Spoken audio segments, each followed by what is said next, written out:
सांगितलं शुद्ध सार ओळखून घ्या आणि नको ते बाजूला काढा. त्याप्रमाणे आपण योग्य ते गोष्टी घ्यायचे म्हणजे परमार्थ करत असताना कशाचाही आपण भीती न बाळगता किंवा कोण्या प्रकारचं लाज वगैरे समाजात असतं परमार्थ करताना लोक खूप नाव होतात वेगवेगळ्या प्रकारे तरी असं त्यांची भीती न बाळगता आपण स्वच्छ मनानं परमार्थ करीत करायचे. आणि हे परमार्थ करीत असताना आपल्याला हे जे आपण काय करतो शरीर एकत्र एक ठिकाणी असतं आणि मन एक अलग असतं.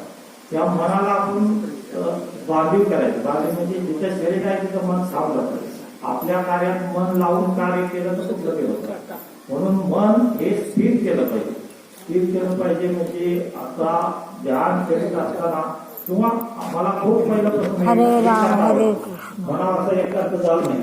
म्हणून आम्ही काय केलं गोविंद महाराजांनी सांगितल्याप्रमाणे आपण काय निवडायचे तर आराम करायची होती निवडायची. म्हणून आम्ही राखण करायची ड्युटी निवडली आणि आपल्याला ध्यान जबाबदारी नसते उभं बसायचं ठेवा आणि त्याच्यामुळे ध्यानच स्मरण होऊ लागलं. आज ते लोक आपल्याकडे पूर्ण चेहरा देतात त्याला म्हणजे आपल्याला तर काही नको होतं परंतु त्याच्यापेक्षा जास्त विश्वास भगवंतांनी तेवढा निर्माण केला आणि आपल्याला दोन्ही मिळालं. पैसा पण मिळतो आणि संसार चालविण्यासाठी आणि आपलं नामस्मरण गेली 24 वर्ष झाले करत असताना आपल्याला हे 24 वर्ष पहिलं व्हायला पाहिजे. 20-25 वर्षे मी परमार्थाचा सगळा अनुभव घेतला आणि ह्या लोकांमध्ये सांगत आपण नुसतं असं जर फिरवून काही उपयोग नाही म्हणून आपण आपलं आणि तुकाराम महाराज सांगितलं की अनुभव आला तर तुम्ही बोला. मला नाही आवडत असं बोलायचं. आपण प्रत्येक गोष्टीचा अनुभव घेतला खरंच परमार्थ किती काय आहे हे जाणून घेतलं आणि प्रत्यक्षात तुम्हाला एक सांगू इच्छितो. आधी अनुभवाने बोलू नये. प्रत्येक गोष्टी सांगून टाकलेल्या आहे तुकाराम महाराजांनी. काय देणं घेणं तर खूप आवडत नाही मला. परमार्थात खूप देतात स्वतःच्या जीवावर आपण इकडं काहीतरी कमवायचं आणि स्वतःच्या जीवावर परमार्थ करायचा तो खूप चांगला. परमार्थामध्ये कसं असतं देत चालावं लागतं. कसं थोडं पण दिलं तरी भरपूर मिळतं. आपण बघतो महाभारतामध्ये थोडस साडी फाडून दिली तरी कितीतरी मिळालं द्रौपदीला साड्या आणि इज्जत वाढली की हे भगवंत हे एवढं काय देतात.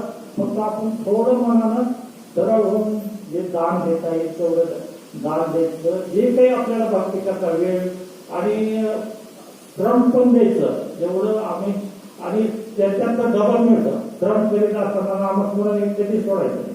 त्याला काही बांधीव नाही आणि खूप खूप तुम्हाला त्याचं सराव झाल्यानंतर का ते आपोआपच वेळत राहतं. त्याला म्हणावं लागत नाही. ते आपणच म्हणत राहतं आणि तेव्हा म्हणत तो जोरानं पण म्हणू शकतो असं. म्हणजे ते सवय लागलेली असते आणि हे सवयीमुळं काय होतं सगळ्या जी गोष्टी आहेत जी परमार्थ एवढं दासबोध सांगतं, रामायण सांगतं, महाभारत सांगतं हे सगळे जे दासबोध आहेत ते फक्त नामस्मरण आणि खूप आपल्याला ह्याच्यासाठी खर्च नाही वेळ देणे सगळं करीत असताना ही सोपी पद्धत आहे इंग्रजी संप्रदायाची आणि त्याच्यामुळे मला खूप आवडतं. आणि ह्याची चार तुम्हाला काय म्हणून भजन सांगितलं की सुरुवातीच्या लोकांना त्याचा विसर न पडला पाहिजे. थोडं काम करा पुन्हा भजन करा, थोडं काम करा पुन्हा भजन.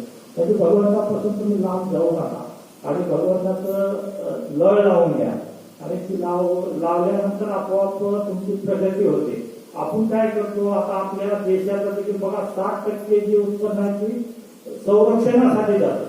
त्याच्या म्हणजे आपल्याकडे काय झालंय उत्पन्न भरपूर आहे पण संरक्षण कुणाचा विश्वास नाही. कुणाचा विश्वास नसल्यामुळे नुकसान भरपूर होतं. त्याच्यासाठी आपल्याला पैसा खर्च करावा. तर बरेच लोक जर चांगले झाले तर त्याच्यासाठी पैसा तुम्हाला लागणार नाही.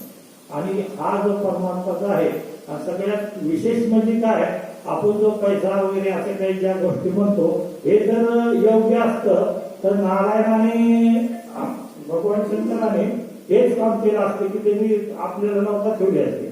हे पैसा त्यांच्याकडेच राहिला असता. त्याच्यात काहीच नाही फक्त कामापुरता घ्यायचा आणि फक्त सोडून द्यायचं. आपलं फक्त बॅलन्स तेवढं ठेवायचं. बाकी पूर्ण मन आपला हा परमार्थात आपल्या गुरु कशी आपल्याला जी लावले मोक्ष मिळाल्या त्या म्हणजे समाधान सुख जे मागतो ना आपण ते ह्याच्यात आहे. आपण हे सगळं आपल्याला काय आपल्या पद्धतीने आपण आपल्या जीवनात कसं राहायचं, किती कमवायचं, कुठलं काय स्टॉक करायचं ते आपण करू शकता.